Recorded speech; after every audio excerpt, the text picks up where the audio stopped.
मल्हारी मार्तंडाला प्रार्थना करायची आहे. 18 डिसेंबर आपला परवा दिवशीच विभूती योग संपलेला आहे, पण त्याचा थोडासा आढावा घेऊया आणि मग आपण विश्वरूप दर्शनाकडे वाटचाल करूया.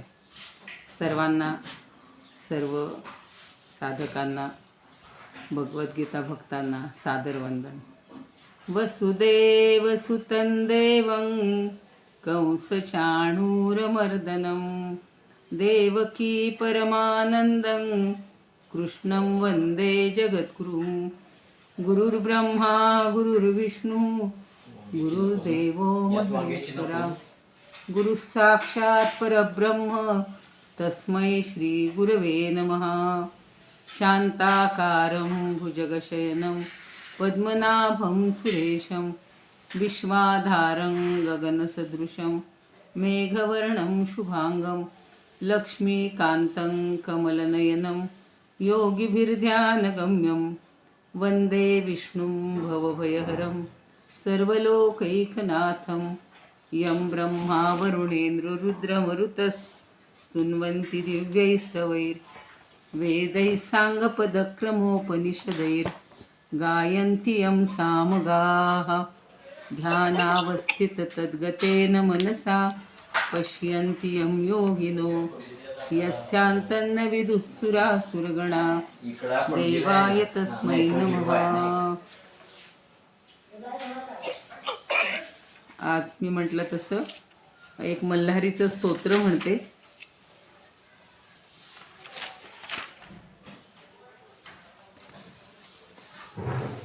सहसा कुणाला माहिती नाही, ते ब्रह्मांड पुराणामध्ये आहे.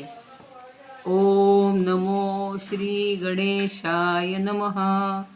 अस्य श्री मल्लारी कवच मंत्रस्य स्कंद ऋषिः श्री मल्लारी देवता अनुष्टुप छंदः श्री मल्लारी कवच जपे विनियोगः. सनत्कुमार उवाच मुनीनां सप्तकोटीनां वरदं भक्तवत्सलं दुष्टमर्ददेवेश वन्देऽहं माळसापतिम्.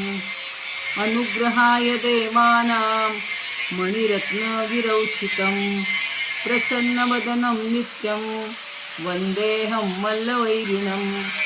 सर्वदेवमयं शान्तं कौमारं करुणाकरम् आदिरुद्रं महारुद्र वन्देऽहं सात्विकप्रियं.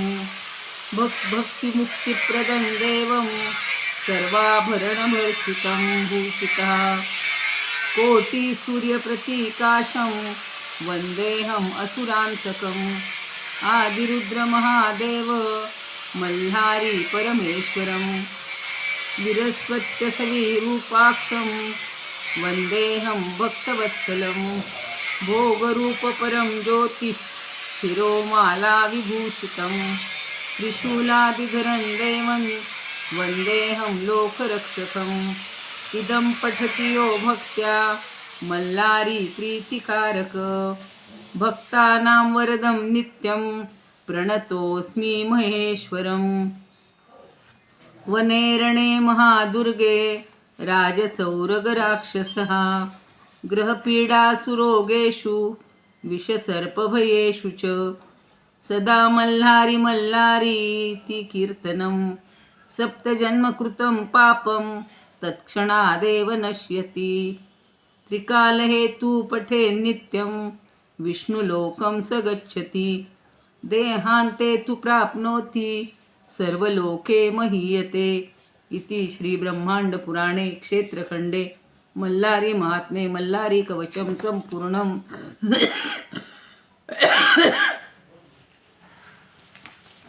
सगळ्यांच्या घरोघरी आज ज्यांच्याकडे असेल षडरात्र त्याची सांगता झाली असेल, तळी भंडारा उधळत असतील, जेजुरीला पालीला सगळीकडे या यात्रा भरलेल्या आहेत आणि आपण मागे ती मल्हारीची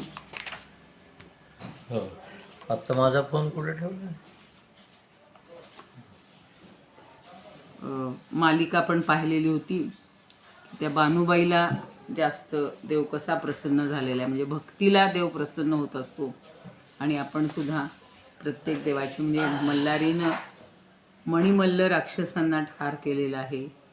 असे हे पराक्रमी देव आपल्या सगळ्या ठिकाणी पराक्रम देऊत अशी आपण अपेक्षा करूया.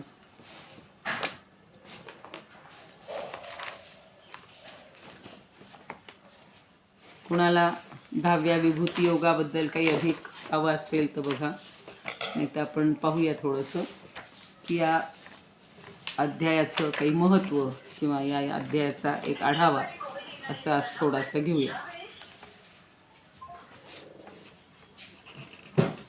आता आपण शेवटचा श्लोक पाहिला होता. अथवा बहुनैतेन किज्ञातेन तवार्जुन विष्टभ्याहमिदं कृत्स्नं एकांशेन स्थितो जगत. म्हणजे मी आता एका अंशानं ह्या सगळ्या विश्वाला व्यापून राहिलेलो आहे आणि तुला अधिक काय सांगावं असं आपण त्या दिवशी पाहिलेलं होतं. तर विभूती योगाचा हा 10वा अध्याय या श्लोकानं तिथे समाप्त झाला आणि अर्जुनाला स्थावर जंगम पशु पक्षी देव देवता यक्ष गंधर्व दानव सर्प नाग अशा सगळ्या सृष्टीतील विविध स्तरातील प्रमुख अशा विभूती भगवंतांनी सांगितल्या की ज्या ठिकाणी वैभव आहे, ऐश्वर्य आहे, संपत्ती आहे, तेज आहे, सामर्थ्य आहे, तिथे तिथे मी आहे असं भगवंतांनी सांगितलं. पण या विविधतेतूनही एकत्वाची जाणीव अर्जुनाला व्हावी हा भगवंताचा हेतू होता. म्हणजे आपल्यालाही असं वाटेल की ही सगळी विविधता आहे म्हणजे हा परमेश्वर विभागलेला आहे. पण आपल्या भारतीय संस्कृतीत किंवा तत्त्वज्ञानात काय सांगितलेलं आहे की विविधतेत एकता आहे. जरी आपण 33 कोटी म्हणजे 33 प्रकारचे देव वेदांनी सुद्धा सांगितलेले आहेत, पण त्या सगळ्यांमध्ये परमात्मतत्व एकच भरून राहिलेलं आहे. आता जसं ज्ञानदेव म्हणतात, बऱ्याच ठिकाणी त्यांनी उदाहरणं दिलेली आहेत की सुवर्णकाराच्या दुकानात गेल्यावर आपण विविध दागिन्यांनी आणि त्यावर विविध घाट नक्षी पाहून एकदम आपल्याला मोह पडतो आणि मग महिलांना तर जास्त असतो की बाबा ह्याच्यावरचं डिझाईन जास्त नक्षीकाम छान आहे म्हणून आपण त्या गोष्टी स्वीकारत असतो. इतरांपेक्षा आपलं वेगळं वाटलं पाहिजे. पण जो सज्ञानी आहे त्या माणसाला त्या विविधतेतून एका सोन्याचीच जाणीव होत असते.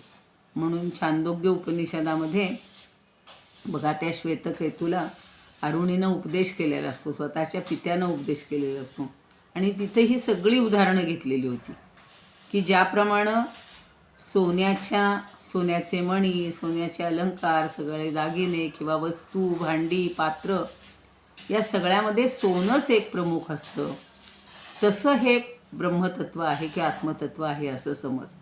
किंवा जसं यथाकारष्णायस म्हणजे लोखंडामध्ये सुद्धा लोखंडाच्या तर आता तर पाहतो आपण किती वस्तू, घर बांधायला सगळ्या वस्तू, कारखाने ते निर्मितीला या लोखंडाची गरज असते.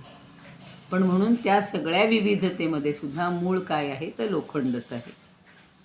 तशाच मातीच्या तर आता बघा, आता हल्ली मातीची खेळणी थोडी कमी झाली, पण तरीसुद्धा घट आहेत, घटांचे किती प्रकार आहेत. मातीचे बैल बनवतातच. आपण गणपतीची हे करत असतो प्रतिष्ठापना, गणपतीसुद्धा मातीपासूनच बनवतात. पण या सगळ्याच्या मुळाशी मृत्तिका हेच महत्त्वाचं तत्त्व आहे. आणि आता इथे सुद्धा भगवंतांनी अर्जुनाला हेच सगळं सांगितलेलं आहे की स्वजन आणि परजन त्यातून युद्धाचा प्रसंग आणि त्यामुळं स्वजनांना मारल्यामुळं होणारं पाप याची जी जाणीव त्याला निर्माण झाली पहिल्याच अध्यायात आणि आपल्या कर्तव्याला, आपल्या धर्माला तो पारखा झालेला होता, युद्धभूमी सोडूनच चाललेला होता. त्या अज्ञानाचा निराश करण्यासाठी भगवंतांनी इथपर्यंत सगळा खटाटोप केलेला आहे की सर्वाभूती असलेला परमेश्वर अर्जुनानं जाणावा असं भगवंतांना वाटतं. म्हणून ते म्हणतात की अर्जुना, तुला या विविध गोष्टी सांगून जी भेदाची जाणीव झाली असेल ती तू सोडून दे. हे सर्व जग माझ्या एका अंशानं भरून राहिलेलं आहे. आत्ता जो शेवटचा श्लोक सांगितला त्याच्यावरचं थोडंसं हे विवेचन आहे की एकांशेन स्थितो जगत असं तो सांगतो. पुरुषसूक्तातही आपण त्या दिवशी पाहिलं होतं की सहस्राक्ष सहस्रपात सभूमीं विश्वतो वृत्त्या अत्यतिष्ठत दशांगुलम. म्हणजे सगळे त्याला सहस्रच आहे सगळं. सहस्र अक्ष म्हणजे डोळे, पात म्हणजे पाय आणि त्यांनी सगळ्या या भूमीला पूर्ण व्यापून राहिलेलं आहे आणि अत्यतिष्ठत दशांगुळ पुन्हा दशांगुळ उरलेलं आहे. म्हणजे परमेश्वर कसा आहे तर या सृष्टीत कसा भरून राहिलेला आहे, त्यानंच या निर्माण केलेल्या सृष्टीचा तो कसा उपभोग घेतो, या अनंत आणि विविध प्राणीमात्रांच्या शरीराची धारणा करूनच तो 1000 डोळ्यांचा म्हणजे नेत्रांचा, पायांचा, मुखांचा झालेला आहे.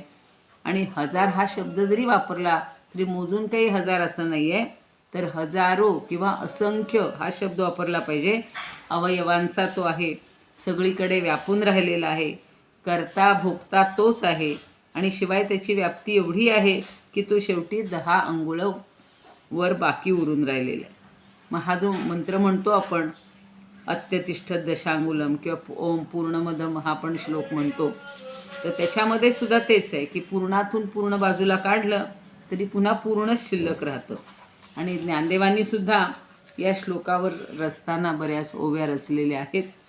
आपल्या विविध विभूती भेदातून अभेदपणे असणारं हे परमेश्वरी तत्त्व अर्जुनाला दृष्टांत देऊन ते सांगतात.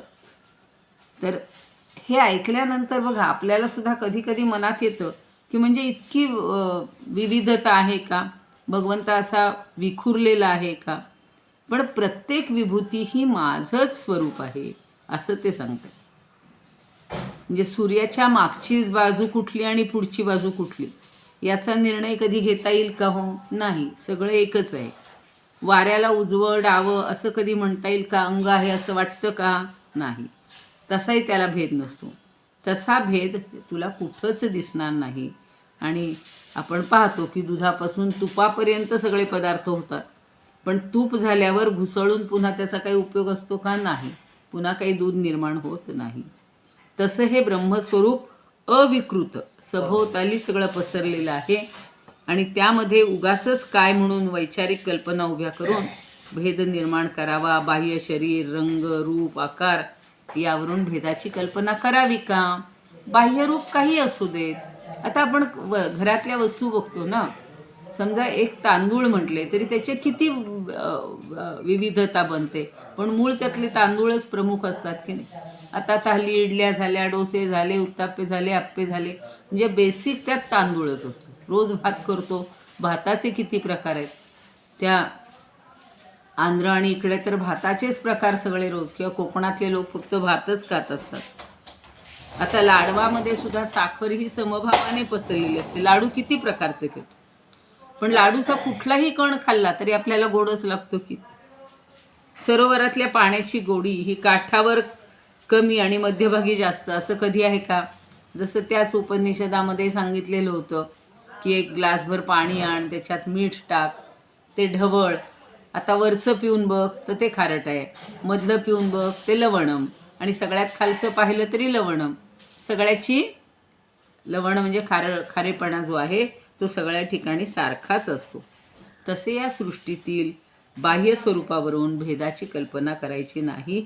हा सगळ्यात महत्त्वाचा विचार आपण या विभूती युगात लक्षात ठेवायचा. आणि श्रेष्ठ आणि कनिष्ठ आज जे चाललंय ना सगळ्या जाती भेदन हे काहीच नको आहे. समजा काही काळ पूर्वीच्या काळी काही लोकांनी केलं असेल, पण तो सुद्धा त्यांचं अज्ञान होतं. आणि भक्ती करायची आहे तर त्यावेळेला अभेद दृष्टीनंच भक्ती करायला पाहिजे. म्हणजे सगळ्या समाजाची, सगळ्यांची सेवा जर केली, ईश्वर म्हणतात ना, जनसेवा हीच ईश्वर सेवा. आमचे वडील तर नेहमी म्हणायचे की जनसेवा हीच ईश्वर सेवा. त्यामुळे ते सगळ्या तळागाळातल्या लोकांपासून सगळ्यांना, झोपडपट्टीतल्या सगळीकडच्या लोकांना शिकवायला जायचे आणि त्यांना साक्षर करण्यासाठी प्रयत्न करायचे. प्रत्येकाला कमीत कमी आवश्यक तेवढा हिशोब आला पाहिजे, आवश्यक तेवढं आपलं नावाची सही करता आली पाहिजे, नाव वाचता आलं पाहिजे. हळूहळू हळूहळू मग यात बदल होऊ शकतो. तेव्हा या भेदातून अभेदत्व पाहण्याचा अभ्यास तुला करायला पाहिजे. आणि स्थूलातून सूक्ष्माकडे माझं अस्तित्व तुला जाणून घ्यायला पाहिजे. हीच खरी भक्ती. नाही तर आता कोण परवा म्हणलं की भक्ती म्हणजे काय, फक्त हे सगुण रूपातली आपण सगळी पूजा करतो, ते सगुण रूपच मानतो. तिथून सुरुवात करायची आहे, सगुणापासून निर्गुणाकडे जायचे. आणि मग या विभूती ह्या कशा आहेत ते आपल्याला सांगितलं आहे. ते ऐकल्यावर अर्जुनाच्या अंगावर रोमांच उभे राहिलेले आणि डोळ्यापुढे सगळी सृष्टी एकाच वेगळ्या स्वरूपात स्पष्ट होऊ लागली. आणि त्याच्या मनात आणखी एक प्रश्न उभा राहिला की ही सृष्टी परमेश्वरानं भरून राहिलेली आहे, ती कशी असेल, ती कशी दिसत असेल, या विचारात तो गुंग होऊन गेलाय. आणि त्याच्यातूनच आता 11व्या अध्यायाची काय म्हणू आपण निर्मिती झालेली आहे, किंवा 11वा अध्याय आपल्याला पाहायचा आहे.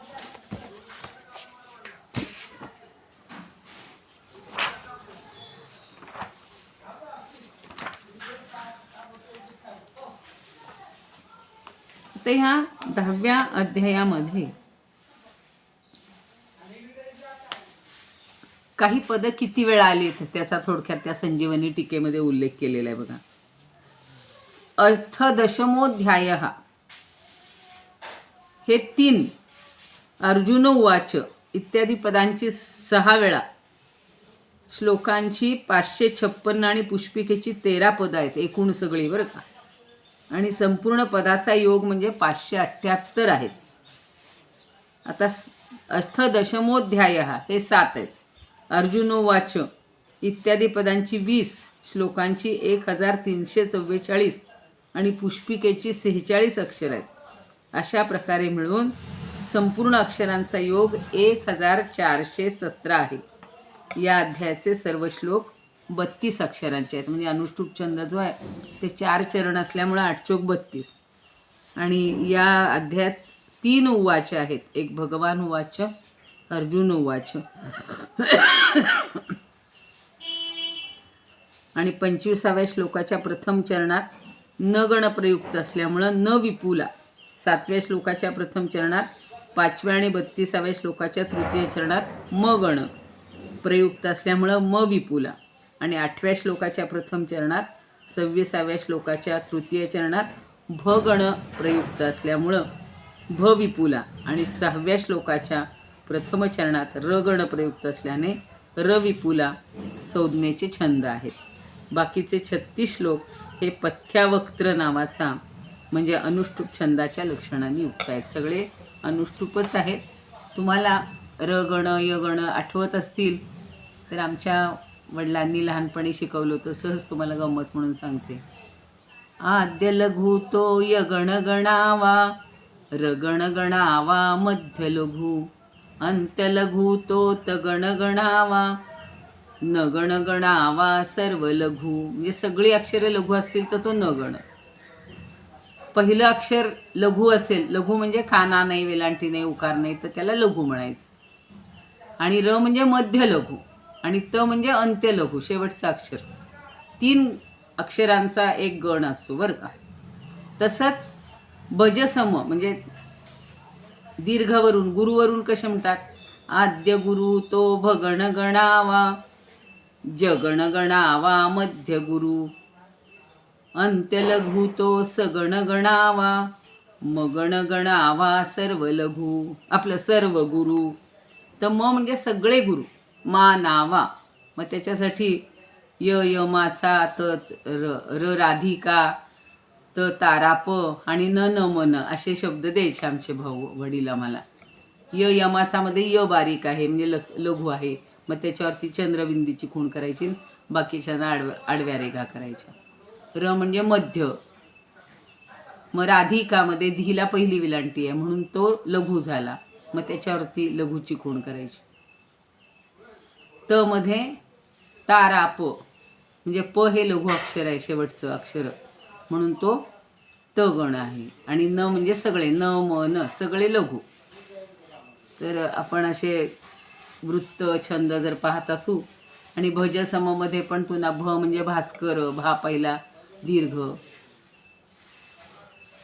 ज ज नास म्हणजे ना हा मधला अक्षर दीर्घ आहे, स म्हणजे स म रा, तर रा हे अक्षर शेवटचं गुरु आहे, आणि मा नावा हे 3 अक्षर गुरु आहेत. अशी ती गंमत आम्हाला शिकवलेली होती आणि तेव्हापासून ते छंद किंवा वृत्त ही चांगली तयार झालेली होती. तुम्ही अशी पाठ केलेली असतील. अनुष्टुप छंदाचंही मी मागे उदाहरण सांगितलं होतं की श्लोके षष्ठम गुरुज्ञेयम सर्वत्र लघु पंचमम द्विचतुष्पादयो ह्रस्वम सप्तमं दीर्घमन्ययोः असं त्या अनुष्टुप छंदाचे तर खूप प्रकार आहे. तो आत्ता इथे जो पंचवक्त्र प्रकार सांगितला होता, इतके काय आपल्याला खोलात जायची गरज नाही आहे. आपण आता इतक्या विभूती पाहिल्या, त्या प्रत्येक विभूतीला आपण वंदन करूया आणि आता 11व्या अध्यायाला प्रारंभ करू. पण आज चांगला दिवस आहे, चंपाषष्ठी आहे आणि नव्या अध्यायाची सुरुवात करायला काही हरकत नाही. एखादा श्लोक आपला होऊन जाईल.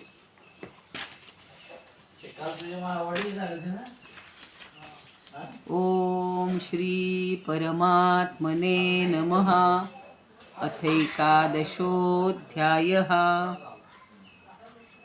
अर्जुन उवाच मदनुग्रहाय परमं गुह्यमध्यात्मसंज्ञितं यत्त्वयोक्तं वचस्तेन मोहोऽयं विगतो मम.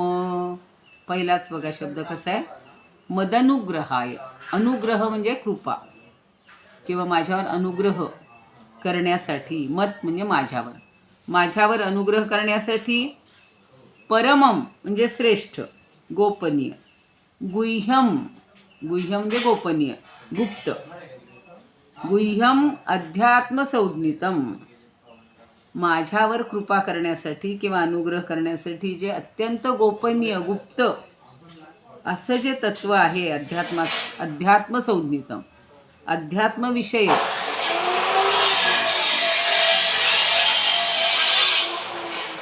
खालच्या ओळीला बघा, यत त्वया उक्तम असे 3 शब्द येतात.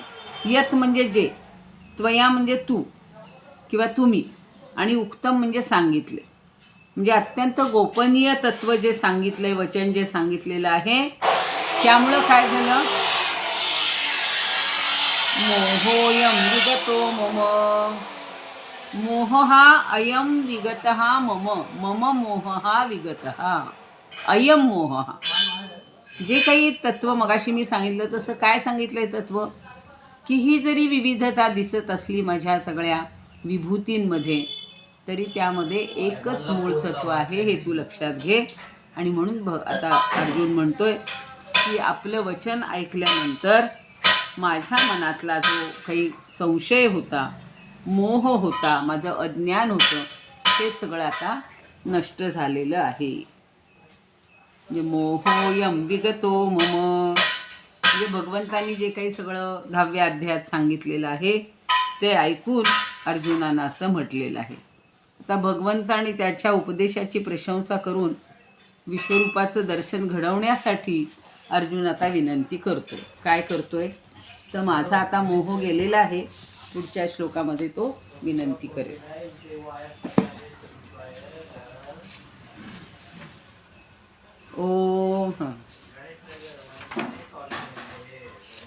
तर मी आत्ता मगाशी म्हणलं तसं ज्या विभूती सांगितलेल्या आहेत त्या प्रत्यक्ष पाहण्याची अर्जुनाला आता इच्छा झालेली.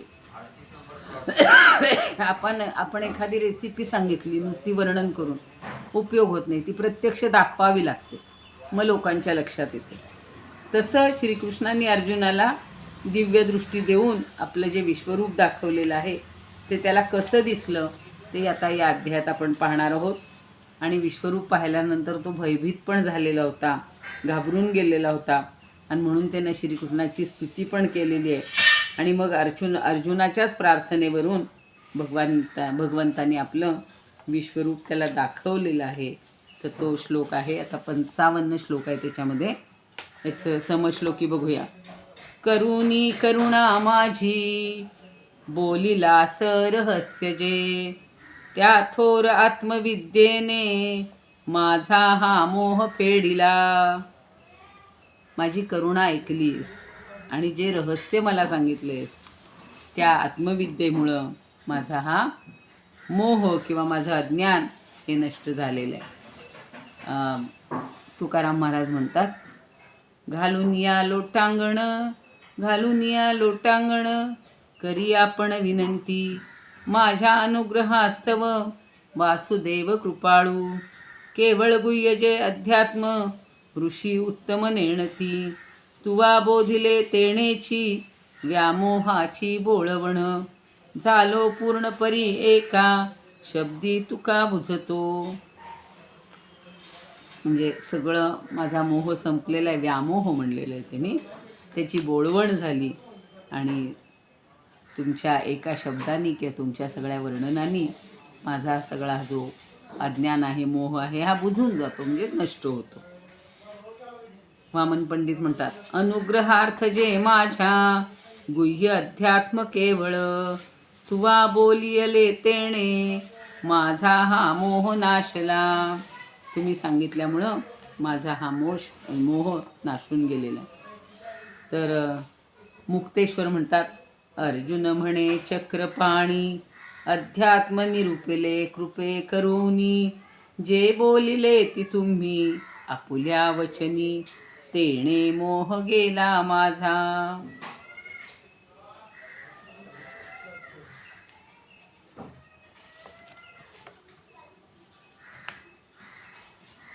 चितघन जे आहेत ते म्हणतात, उद्धव चितघन, श्रीपतीने विनती करी, श्रीपती ते विनती करी, अर्जुन काय किती उपकार वदावा, मी जडमूढ तो मी सांगूनी, गुह्य हरी हरिला भव गोवा, जय हर नारद व्यास शुकादिक, स्वानुभवी निज ज्ञान विसावा, पावती त्या वचने अवघा मम, मोहची हारपला गुरुदेवा. माझा सगळा मोह हरपून गेलाय गुरुदेवा, असं म्हणतायत उद्धव चितघन.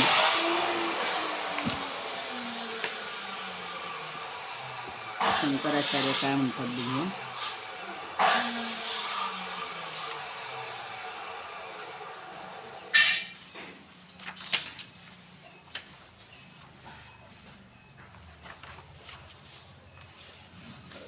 मी म्हटलं तसं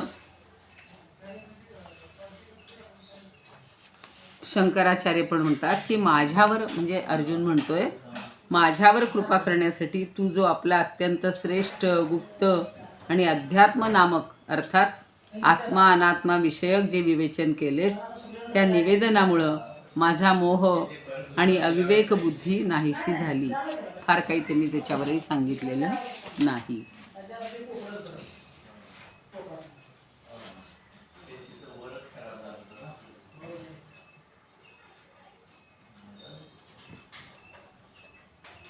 म्हणजे भगवंताची स्तुती अर्जुन करतोय की माझ्यावर कृपा करण्यासाठी तुम्ही हे सगळं केलेलं आहे.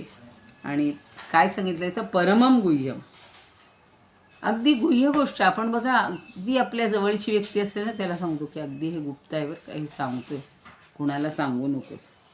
आणि मग 10व्या अध्यायाच्या शेवटी भगवंत स्वतःच म्हणतात, आत्ता मी सांगितलं तसं, एवढ्या ब्रह्मांडाला व्यापून मी एका अंशानं राहिलेलो आहे. तर हा परिचय त्यांनी आपल्याला करून दिला. आता अध्यात्म अध्यात्म अध्यात्म हा नेहमी शब्द येत असतो. अधिआत्म म्हणजे आत्म्याविषयी, सगळा जो काही आत्म्याविषयी आहे तो गुह्य आहे आणि अध्यात्म नावाने अध्यात्म म्हणून ओळखला जातो. आणि तो मला तू सांगितलेला आहेस, त्यामुळं आता माझं सगळं अज्ञान किंवा माझा मोह हा नष्ट झालेला आहे, असं भगवंत आपलं अर्जुन सांगतो. म्हणून तो म्हणतो, यत्त्वयोक्तं वचः तेन मोहः अयं विगतः मम. अर्जुन म्हणतो की तुम्ही जी काही वचनं सांगितली ती केवळ माझ्यावर कृपा करण्यासाठी सांगितलेली आहे, स्वतःची विद्वत्ता दाखवण्यासाठी नव्हे. यात तुमच्या कृपेशिवाय दुसरा कुठलाच हेतू नाही आहे. म्हणजे सगळ्या प्राण्यांच्या आदी मध्य अंती मीच आहे, 10व्या अध्यायात 20वा श्लोक होता. किंवा मीच सर्व प्राण्यांचे बीज आहे, शेवटच्या श्लोकात सांगितलं. किंवा ऐश्वर्य, शोभा आणि बलांनी युक्त प्रत्येक वस्तूला माझ्याच योगाच्या अंशाने उत्पन्न सगळ्या वस्तू निर्माण झालेल्या आहेत असं समज. आणि मी आपल्या एका अंशाने संपूर्ण जगताला व्यापून राहिलो आहे, असं 42व्या श्लोकात सांगितलं. आणि हे सगळं ऐकल्यानंतर अर्जुनाला वाटतं की आता माझा मोह नष्ट झाला. खरं म्हणजे मग इथंच त्यांनी युद्धाला तयार व्हायला पाहिजे होतं की नाही, पण नाही. आता त्याची उत्सुकता वाढतीये की एवढ्या विभूती सांगितल्यात, मग त्या विभूतींचं मला प्रत्यक्ष दर्शन घडवा. म्हणून त्याचा मोह कशामुळे नष्ट झाला ते आता पुढच्या श्लोकात भगवंत म्हणजे सांगतो. भवाप्ययौ हि भूत, अर्जुनच म्हणतोय दुसराही श्लोक. भवाप्ययौ हि भूतानां श्रुतौ विस्तरशो मया त्वत्तः कमलपत्राक्ष माहात्म्यमपि चाव्ययम्. आता ही शब्द नेहमी येतो, एकाक्षरी आहे, त्याला अव्यय असं म्हणतात, त्यात बदल काही होत नाही. तर ही म्हणजे कारण. आता भगवंताला त्यांनी काय विशेषण लावलंय? कमलपत्राक्ष. अक्ष म्हणजे नेत्र, कमलाप्रमाणे नेत्र असलेले, म्हणून कमल नयन म्हणतात, कमल चरण म्हणतात, पद्मचरण, चरण कमल असं नेहमी म्हणण्याची पद्धत आहे. तर कमलपत्राक्ष म्हणजे हे कमल नेत्रा. भवाप्ययो म्हणजे भव म्हणजे उत्पत्ती आणि अप्ययौ म्हणजे प्रलय.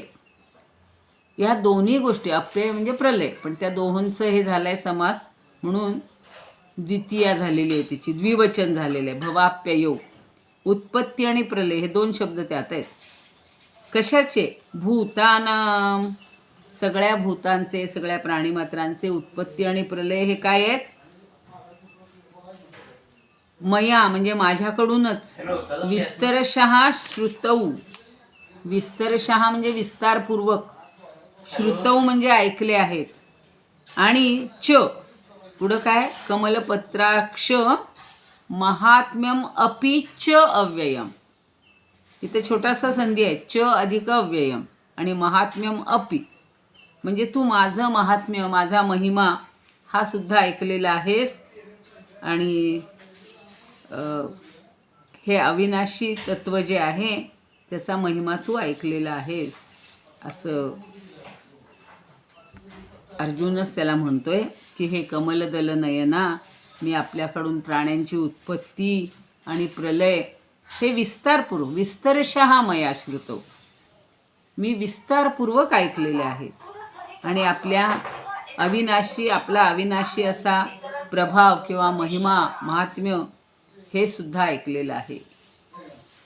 काय आहे खरं म्हणजे भगवंतानी काही असं स्वतःचा मोठेपणा म्हणून नाही सांगितलेला, त्याच्या ज्ञानात भर घालण्यासाठी, त्याला अज्ञान आहे ते दूर करण्यासाठी म्हणून हे सगळं सांगितलेलं होतं. आणि नेहमी भगवंताला लक्षणं किंवा विशेषणं लावत असताना कमळाची उपमा दिली जाते. का बरं दिली जाते? कालच कोणीतरी सांगत होतं की कमळाच्या दलावर म्हणजे एका पाकळीवर एखादा थेंब जरी पाण्याचा पडला तरी तो लगेच ओघळून जातो, ते काही तो चिकटून ठेवत नाही. म्हणून पद्मपत्रम इवांभसा 5व्या अध्यायात झालेलं आहे की 5व्या आपलं कमळाच्या पानावर असलेल्या पाण्याप्रमाणे, म्हणजे न राहणाऱ्या पाण्याप्रमाणे हा जो संन्यासी असतो, कर्मसन्यासी असतो, तो असा अलिप्त असतो, विरक्त असतो, आणि तसं आपण राहायला पाहिजे. तसं आता इथे कमलपत्राक्ष हा शब्द वापरतायत की कमल नयना, तू मला नाही आता करतोय ना, मग तेवढ्यासाठी कुठं ऑफिसला येऊन नाही आहे का? नाही मग बघतो आम्ही, दुपारी आलो तर येतो मग सिलेंडर घेऊन. मग या नंबरवर होईल ना बुकिंग? हो का? मग भवाप्ययौ हि भूतानां, त्याचे समश्लोकी बघूया आपण, पण मला असं वाटतं आता वेळ संपून जाईल. एक फक्त विनोबांची सांगते. उत्पत्ती नाश भूतांचे ऐकिले मी सविस्तर, कळला तुझ पासूनी अभंग महिमा तुझा. तुझी उत्पत्ती नाश भूतांचे जे तू सविस्तर सांगितले ते मला तुझ्यापासून कळले, आणि तुझा अभंग महिमाही कळलेला आहे. योगेशं सच्चिदानंदं वासुदेवं व्रजप्रियं धर्मसंस्थापकं वीरं कृष्णं वन्दे जगद्गुरुं. कृष्णाय वासुदेवाय हरये परमात्मने प्रणतः क्लेशनाशाय गोविंदाय नमो नमः. ओम पूर्णमद पूर्णमिदं पूर्णात् पूर्णमुदच्यते पूर्णस्य पूर्णमादाय पूर्णमेवावशिष्यते. ओम शांती शांती शांती. हॅलो